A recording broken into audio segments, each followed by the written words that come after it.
ಇವತ್ತಿನ ಟಾಪಿಕ್ ಏನು ಅಂದ್ರೆ ಹಲವಾರು ಡೌಟ್ಸ್ಗಳು ಬರ್ತಾ ಇರ್ತದೆ ಏಜಸ್ ರಿಲೇಟೆಡ್. ಈಗ ಫಾರ್ ಎಕ್ಸಾಂಪಲ್ ಏಜಸ್ ತಗೊಂಡ್ರೆ ಅಂದ್ರೆ ಒಬ್ಬ ವ್ಯಕ್ತಿಯ ಏಜ್ ನ ಕೊಟ್ಟಿರ್ತಾರೆ, ಅಂದ್ರೆ ಅವ್ರ ವಯಸ್ಸನ್ನ ಕೊಟ್ಟಿರ್ತಾರೆ. ಅವ್ರ ಅಪ್ಪನ ವಯಸ್ಸು ಇಷ್ಟಿದ್ರೆ ಈಗ ಎಷ್ಟಿರುತ್ತೆ, ಆಮೇಲೆ ಅವ್ರ ಅಮ್ಮನ ವಯಸ್ಸನ್ನ ಅವ್ರ ಅಪ್ಪಂಗೆ ಕಂಪೇರ್ ಮಾಡೋದು, ಅವ್ರ ಅಮ್ಮನ ವಯಸ್ಸನ್ನ ಅವ್ರ ಅಪ್ಪನ ಕಂಪೇರ್ ಮಾಡೋದು. ಇದಕ್ಕೋಸ್ಕರ ಇವತ್ತು ಹೊಸ ಟ್ರಿಕ್ ನ ತಂದಿದ್ದೀನಿ. ಇದು ನಿಮ್ಗೆ ವಿತೌಟ್ ಪೇಪರ್ ಪೆನ್ ಸಾಲ್ವ್ ಮಾಡ್ಬೋದು. ಯಾವುದೇ ಕಾಂಪಿಟೇಟಿವ್ ಎಕ್ಸಾಮ್ ತಗೊಳ್ಳಿ. ಮತ್ತೆ ನೀವು SLC ಹುಡುಗರು ಕೇರ್ಲೆಸ್ ಮಾಡಕ್ ಹೋಗ್ಬೇಡಿ. ನೀವು ಈಗ ಕಾಂಪಿಟೇಟಿವ್ ವರ್ಲ್ಡ್ ಎಂಟ್ರಿ ಆಗ್ತಾ ಇದ್ದೀರಾ. ನಾಳೆ ದಿವಸ ನೀವೇನೇ ಕಾಂಪಿಟೇಟಿವ್ ಎಕ್ಸಾಮ್ ಬರೆಯಕ್ಕೆ ಹೋದ್ರೆ ನಿಮ್ಗೂ ಯೂಸ್ಫುಲ್ ಆಗುತ್ತೆ. ಇಲ್ಲಿ ನೋಡಿ ಏಜಸ್ ನ ಟೆಕ್ನಿಕ್ ತಂದಿದ್ದೀನಿ ಇವತ್ತು. ಏಜಸ್ ನ ಟೆಕ್ನಿಕ್ ಇದು ಮೋಸ್ಟ್ ಫ್ರೀಕ್ವೆಂಟ್ಲಿ ಆಸ್ಕ್ ಕ್ವಶನ್. ಪ್ರತಿ ಒಂದು ಕಾಂಪಿಟೇಟಿವ್ ಎಕ್ಸಾಮ್ ತಗೊಳ್ಳಿ, 2 ಕ್ವಶನ್ ಅಂತೂ ಇದ್ದೇ ಇರುತ್ತೆ, 1 ರಿಂದ 2 ಕ್ವಶನ್ ಇದ್ದೇ ಇರುತ್ತೆ. ಇವತ್ತು ನಾನು ತಂದಿರೋದು ಕಾಂಪಿಟೇಟಿವ್ ಎಕ್ಸಾಮ್ ಅಲ್ಲಿ ಇದ್ದಿದ್ದ ಕ್ವಶನ್ ನಾನು ತಂದಿರೋದು. ಇಲ್ಲಿ ಹೇಗೆ ಸಾಲ್ವ್ ಮಾಡಬೇಕು ವಿತೌಟ್ ಪೆನ್ ಪೇಪರ್ ಯೂಸ್ ಮಾಡಿ ಅಂತ ಹೇಳ್ತೀನಿ. ಮತ್ತೆ ಅದನ್ನು ತಿಳಿಸ್ತೀನಿ, ಹೇಗೆ ಸಾಲ್ವ್ ಮಾಡಿದೆ ಅಂತ ತಿಳಿಸ್ತೀನಿ. ಜಾಸ್ತಿ ಟೈಮ್ ವೇಸ್ಟ್ ಮಾಡೋದು ಬೇಡ, ಜಂಪ್ ಮಾಡೋಣ ಕ್ವಶನ್ಗೆ. ನೋಡಿ ಇಲ್ಲಿ ಏನ್ ಕೊಟ್ಟಿದ್ದೇನೆ, the age of X and Y is present in the ratio of 3:5 and 9 years ago this ratio will become 12:23. what is the present age of x? ಇಲ್ಲಿ ಏನ್ ಕೊಟ್ಟಿದ್ದಾನೆ, ಪ್ರೆಸೆಂಟ್ ಏಜ್ ಆಫ್ ಎಕ್ಸ್ ನ ಕಂಡುಹಿಡಿಯಬೇಕು. ಇದು ನಮ್ಗೆ ಮೇನ್ ಗೊತ್ತಾಗ್ಬೇಕಾದ್ರು ಏನು ಕಂಡುಹಿಡಿಯಬೇಕು ಅಂತ ಗೊತ್ತಾಗಬೇಕು. ವಿತೌಟ್ ಪೆನ್ನು ಪೇಪರ್ ಯೂಸ್ ಮಾಡಿದಂಗೆ ನಾವು ಸಾಲ್ವ್ ಮಾಡಬೇಕು ಅಂದ್ರೆ ನಮ್ಗೆ ಇದೊಂದು ಗೊತ್ತಾಗಬೇಕು. ನೀವೇನ್ ಮಾಡ್ತೀರಾ, ಪಾರ್ಟ್ಸ್ ಮಾಡ್ಕೊತೀರಾ. ಫಸ್ಟ್ ಪಾರ್ಟ್ಸ್ ಮಾಡ್ಕೊಂಡು ತಿರ್ಗಾ ಎಷ್ಟು ಡಿಫರೆನ್ಸ್ ಇದೆ ಆಮೇಲೆ ತಗೊಂಡು ನೀವು ಸಾಲ್ವ್ ಮಾಡ್ತೀರಾ. ನಾನು ವಿತೌಟ್ ಪೆನ್ನು ಪೇಪರ್ ಇಲ್ದಂಗೆ ಹೇಗೆ ಸಾಲ್ವ್ ಮಾಡೋದು ಅಂತ ಈ ಕ್ವಶನ್ ಅಲ್ಲಿ ತಿಳಿಸ್ತಾ ಇದ್ದೀನಿ. ಒಂದೇ ನಿಮಿಷ. ವಿತೌಟ್ ಪೆನ್ನು ಪೇಪರ್ ಇಲ್ದಂಗೆ ಹೇಗೆ ಸಾಲ್ವ್ ಮಾಡೋದು ಅಂತ ಈ ಕ್ವಶನ್ ಅಲ್ಲಿ ತಿಳಿಸ್ತಾ ಇದ್ದೀನಿ. ಹೇಗೆ ಅಂದ್ರೆ ನೋಡಿ, ಇಲ್ಲಿ age of X and Y is presently in the ratio 3:5. ಇಲ್ಲಿ ಎಕ್ಸ್ ನ ರೇಷಿಯೋ ಕೊಟ್ಟಿದ್ದಾನೆ. ಎಕ್ಸ್ ನಿಮ್ಗೆ ಡಿನೋಟ್ ಆಗ್ತಿದೆ ಯಾವುದು, 3 ಗೊತ್ತಾಯ್ತು. ಒಂದು ಟೆಕ್ನಿಕ್ ಹೇಳ್ಕೊಡ್ತಾ ಇದೀನಿ ನೋಡಿ.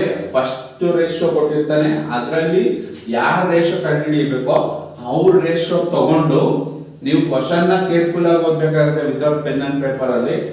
ನೋಡಿ ಇಲ್ಲಿ ಎಕ್ಸ್ ಇದೆ 3 ಅಂದ್ರೆ ಆನ್ಸರ್ ಅಲ್ಲಿ ಮಲ್ಟಿಪ್ಲೈ ಆಫ್ 3 ಆಗಿರ್ಬೇಕು. ಎಕ್ಸ್ ನ ರೇಷಿಯೋ 27 ಮಲ್ಟಿಪ್ಲೈ ಆಫ್ 3 ರೇಷಿಯೋ ಇದು ಹಂಗೆ ಇರಲಿ.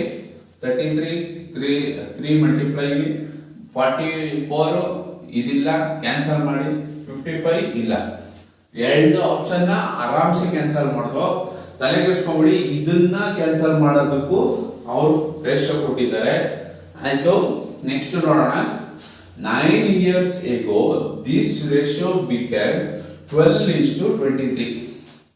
ಆಯ್ತಾ, ಇಲ್ಲಿ ಎಕ್ಸ್ ಯಾವುದು 12 ಅಲ್ವಾ, ಇವೆರಡರಲ್ಲಿ 12 ನ ಮಲ್ಟಿಪ್ಲೈ ಆಗ್ಬೋದು ಯಾವುದು ಅಂದ್ರೆ 12 ರಿಂದ ಮಲ್ಟಿಪ್ಲೈ ಆಗ್ಬೋದು ಅಥವಾ ಡಿವೈಡ್ ಆಗ್ಬೋದು ಯಾವುದಿದೆ ಅಂತ ನೋಡಬೇಕು. ಆದ್ರೆ ಇಲ್ಲೊಂದು ಕ್ಯಾಚ್ ಇದೆ.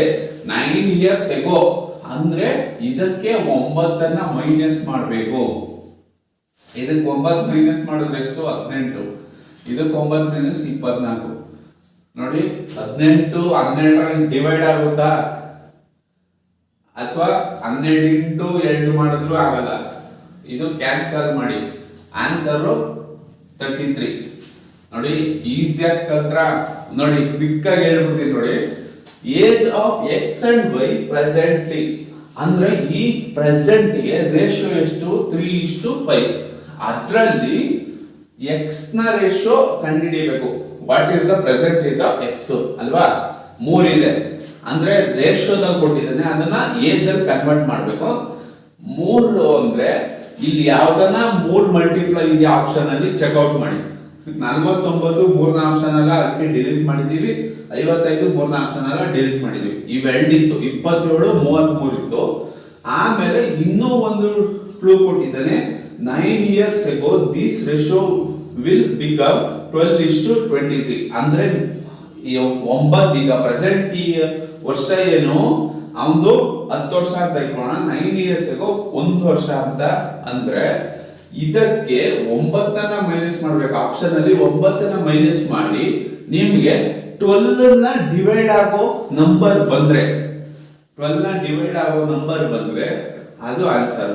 ನೋಡಿ ಇಲ್ಲಿ 27ಕ್ಕೆ 9 ಮೈನಸ್ ಮಾಡಿದ್ರೆ 18 ಆಯ್ತು, 33ಕ್ಕೆ 9 ಮೈನಸ್ ಮಾಡಿ 24 ಆಯ್ತು, ಆನ್ಸರ್ 24. 12 ಮೈನಸ್ ಡಿವೈಡ್ ಆಗುತ್ತಲ್ವಾ, ಇಷ್ಟೇ.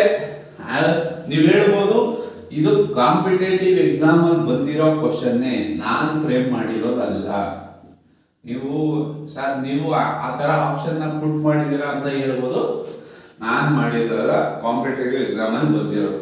ಬೇಕಾದ್ರೆ ಇನ್ನೊಂದು ಕ್ವಶನ್ ನೋಡಿ, average of A and B is 10 years lesser than the age of C. ಹಾಗೆ ಚಾನೆಲ್ ನ ಸಬ್ಸ್ಕ್ರೈಬ್ ಮಾಡ್ಕೊಳ್ಳಿ, ಬೆಲ್ ಐಕಾನ್ ಹಿಟ್ ಮಾಡಿ.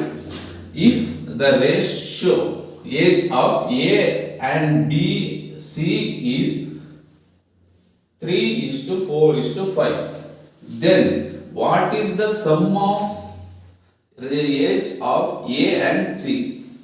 ಇಲ್ಲೇನ್ ಕೇಳ್ತಾ ಇದ್ದಾನೆ, ಒಂದು ಆವರೇಜ್ ಏಜ್ ಏನು ಎ ಬಿ ಸಿ ಇದು 10 ವರ್ಷ ಲೆಸ್ಸರ್ ದನ್ ಸಿ ಏಜ್ ಆಗಿರುತ್ತಂತೆ. ಸಿ ಏಜ್ 20 ಅಂತ ಅನ್ಕೊಂಡ್ರೆ ಆವರೇಜ್ ಈ ಮೂರದ್ದು ಆವರೇಜ್ ತಗೊಂಡ್ರೆ ಅವ್ರಿಗೆ 10 ವರ್ಷ ಹಿಂದೆ ಇರ್ತಾರಂತೆ ಅಲ್ವಾ. ಆಮೇಲೆ if the ratio of A B C is 3:4:5, ಇದು ನಮ್ಗೆ ಕ್ಲೂ ಇರೋದು 3:4:5 ಅಲ್ವಾ. ನೋಡಿ ಎ ಬಿ ಸಿ, ಫಸ್ಟ್ ನಾವೇನ್ ಮಾಡಬೇಕು, ಆವರೇಜ್ ತಗೋಬೇಕು.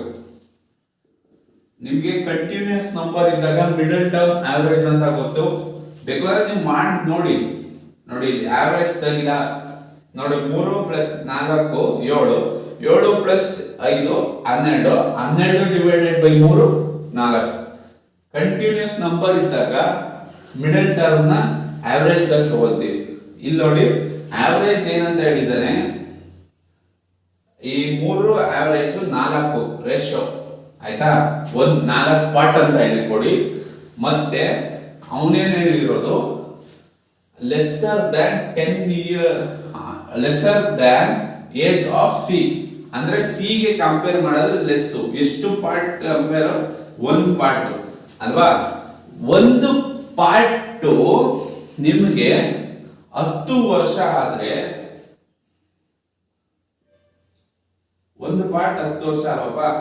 ಅವನೇನ್ ಕೇಳಿರೋದು, what is the sum of age of A and C. A ಎಷ್ಟಿದೆ, 3 ಇದೆ, ಪ್ಲಸ್ ಸಿ ಎಷ್ಟಿದೆ, 5 ಇದೆ, 8 ಪಾರ್ಟ್.